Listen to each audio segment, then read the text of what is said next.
Hi, thank you so much for being here. My name is Daniela, and this presentation is on my research study called Information versus Expectations: What Drives UK University Students to Seek Mental Health Help. If you have any questions throughout this presentation, please do not hesitate to write them down, and I'll be happy to answer them. First of all, let's consider what brought us to this research topic. University life presents many challenges that can significantly impact students' mental health. In fact, young adults, which are a big proportion of the university population, are at risk of developing mental health issues. There has been growing concern for this population in the UK, as statistics suggest an increased prevalence of mental health issues and distress among university students. To mitigate and support students, universities across the UK provide mental health services such as counseling. However, despite the availability of these services in campus, a significant number of students are still not engaging or accessing them. Considering that delaying or foregoing mental health care can exacerbate mental health problems, it was deemed pertinent that we investigate what factors can facilitate engagement and access to these services. In order to investigate this, it was deemed appropriate to understand what might provide greater insight into the process of seeking help. The theory of planned behavior asserts that behavior is influenced by intentions, and it often precedes it, meaning that we must have the intention to do something before we actually perform the action or do what we want to. However, some authors argue that intention does not always translate into action. Sometimes we might want to do something but do not finalize or perform the action. Research indicates that some factors may interplay with one another, and that failure to act might be explained by unconscious influences such as expectations, knowledge, or stigma that play a role into facilitating or hindering our willingness to perform an action. This understanding leads us to our three variables of interest. First of all, help seeking intention. Mental health help seeking is a multi stage process that encompasses attitudes, intention, and behavior as interrelated factors that can predict one another. In fact, it establishes that intention is a direct precursor of behavior and a key predictor of whether an individual will perform an action or engage in a behavior. Hence, it was important to examine this specific variable as it might provide greater insight into students' likelihood to engage or access services. Research indicates a complex interrelationship that plays out when someone seeks help. This means that multiple factors can interact with each other and consequently influence the action of seeking help. In the review of the literature, we found that mental health literacy and psychotherapy expectations might be key factors in this process. Mental health literacy is described as the ability to recognize, prevent, and manage mental health concerns by being aware of symptoms, risks, causes, as well as support and treatment. It is established that mental health literacy can be positively related to help seeking, as knowledge and accurate information about therapy, mental health, and more can help an individual understand or be aware of when they might need help and where to seek it. Similarly, psychotherapy expectations are suggested to be related with help seeking as someone's beliefs of what might happen in therapy, as well as their anticipations of possible improvement and effectiveness of therapy, could make them more likely to seek out these services. Aligning with this, the theory of planned behavior indicates that knowledge and accurate information can influence an individual's decision making and also can influence their beliefs about the services that they might be engaging with. The literature suggests then a potential interplay and facilitative characteristics between these variables. However, there have been noted discrepancies in the significance of these relationships across results in different countries. underscoring the importance of measuring with robust and valid measures and examining the potential relationship of these variables in our targeted population. Therefore, this correlational study aimed to investigate whether mental health literacy, psychotherapy expectations, and mental health help seeking intention are significantly related with one another. Our hypotheses were as followed. There is a significant correlation between mental health literacy and psychotherapy expectations. There is a significant correlation between mental health literacy and mental health help seeking intention. And there is a significant correlation between mental health help seeking intention and psychotherapy expectations. To test the hypothesis, this study followed a quantitative cross-sectional design. Spearman's rank correlational analysis were conducted. The sample was recruited through non-probabilistic sampling, and the inclusion criteria included being an active UK university student and at least 18 years old. A total of 70 students comprised the sample. The measures used were the Mental Health Literacy Scale, the Milwaukee Psychotherapy Expectations Questionnaire, the Mental Health Help Seeking Intention Scale, and the researchers made a brief descriptive questionnaire named Students University Services, in which we aim to gather descriptive information about the participants' awareness, willingness, and potential barriers to access their university's mental health services. Regarding our results, our sample had a mean age of 22.24 years old, ranging from 18 to 47 years old. In terms of sociodemographic variables, 49 participants were female while 21 participants were male. This indicates that most of our sample were female. In regard to gender, 46 participants identified as women, 16 identified as men, 2 as non-binary, and 6 prefer not to say. In terms of education, 50 participants were undergrad, while 20 were graduates. One important thing to note is that most of our participants, 54, were students in a mental health related field, such as psychology and counseling. Concerning our measures, the mean for mental health literacy in this sample was 132.16. The mean for psychotherapy expectations was 13.92, and the mean for help seeking intention was 4.97. Answers to the researchers' made questions about students and their universities indicated that most students knew about their university's mental health services. And for the participants who knew about the services, only 17.1% had accessed them before. 40% of the sample indicated that they would seek help from their university if they had a mental health concern, while 24.3% stated that they wouldn't. Some of the reasons for students not accessing the services were thinking it would not help and a preference for seeking help somewhere or with someone else.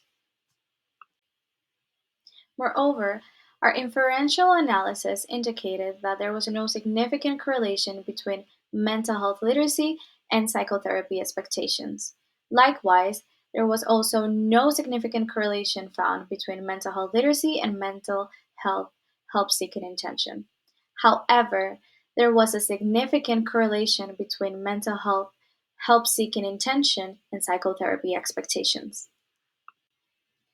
Hence, the first and second hypotheses of this study were rejected, while the third hypothesis was accepted.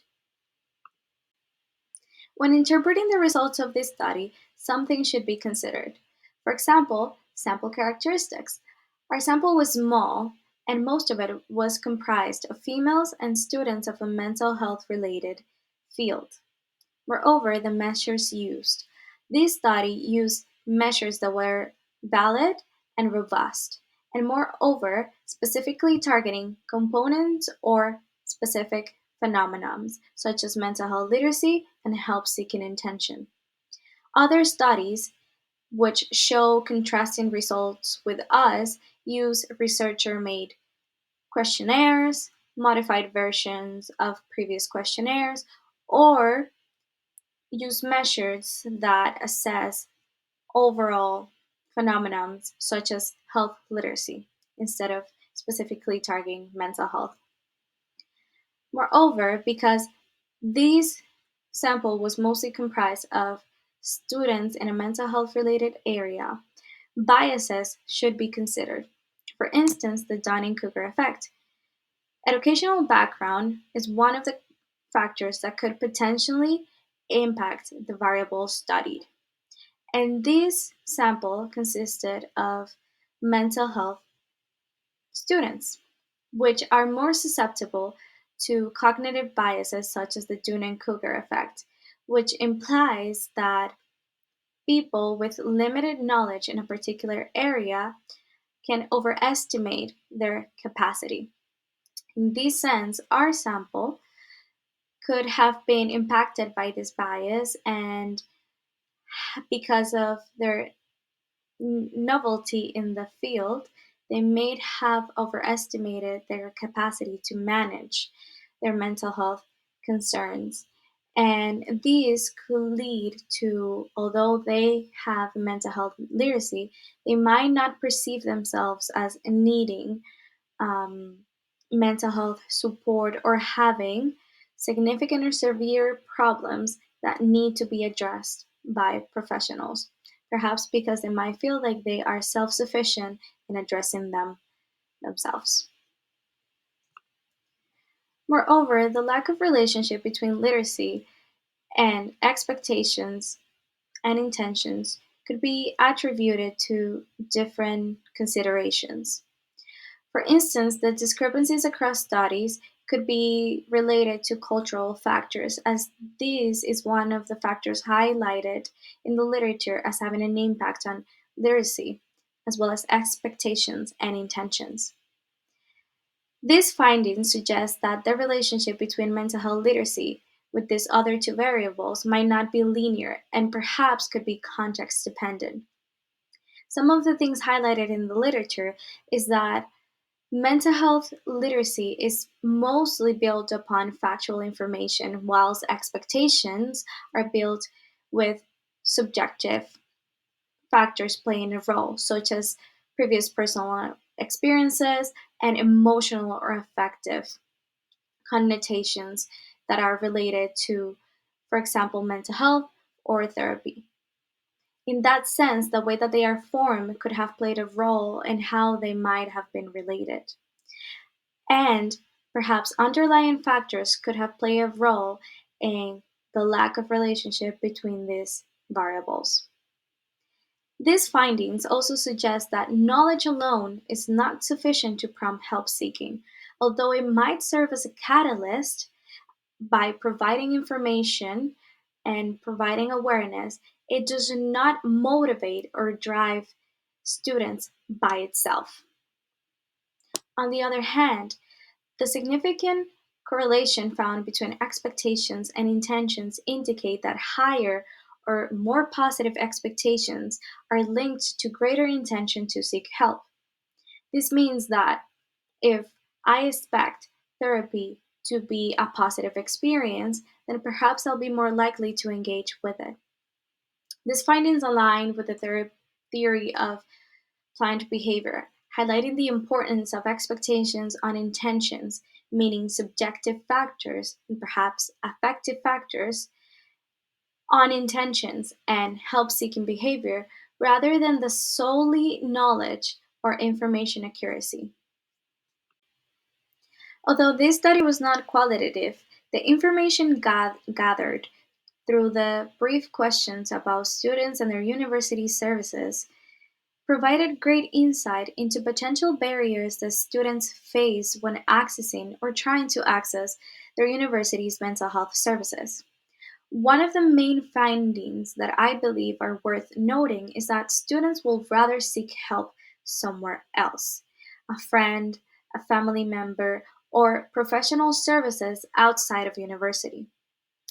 This could be related to their expressed concerns about the service's effectiveness, the logistical issues faced, such as long waiting lists and disability concerns, that align with previous research that highlights this as potential barriers when students try to seek help from their universities.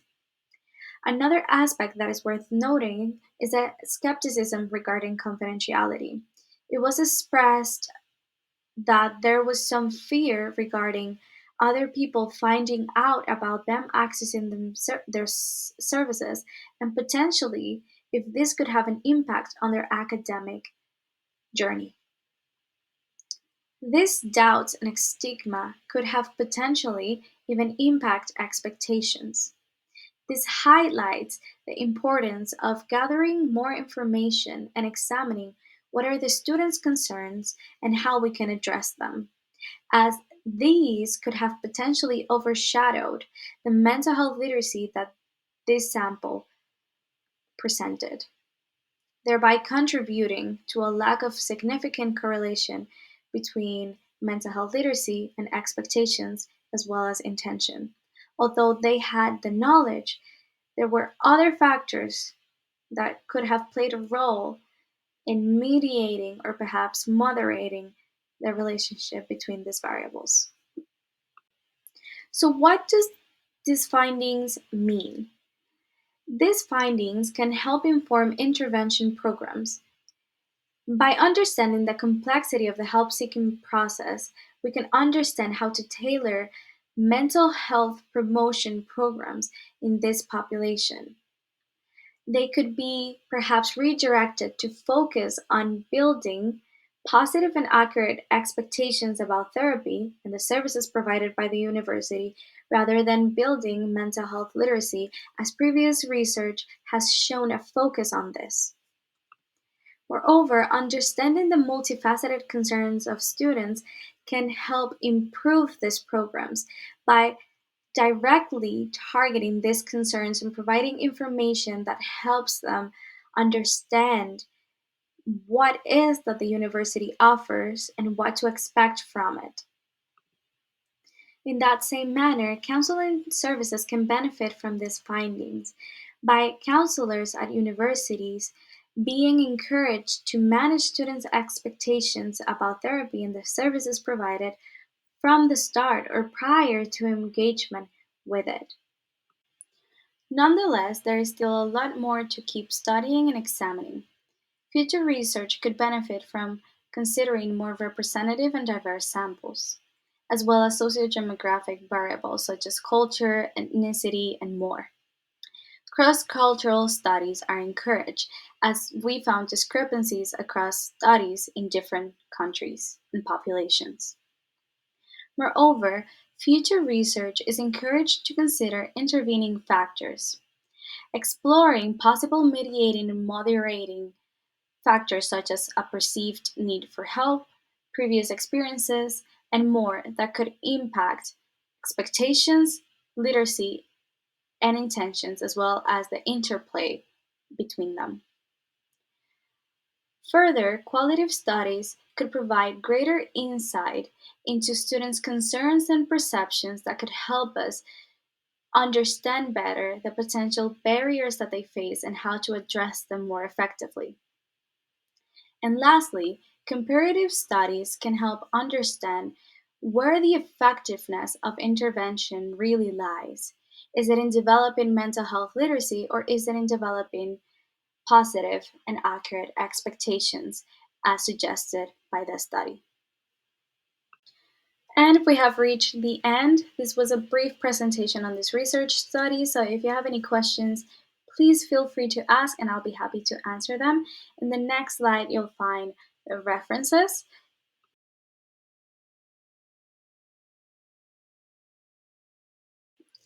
And once again, thank you so much for listening. These are my contact details. If you have any queries or further questions or any concerns, please feel free to reach out and I'll be happy to help to the best of my ability. Thank you so much.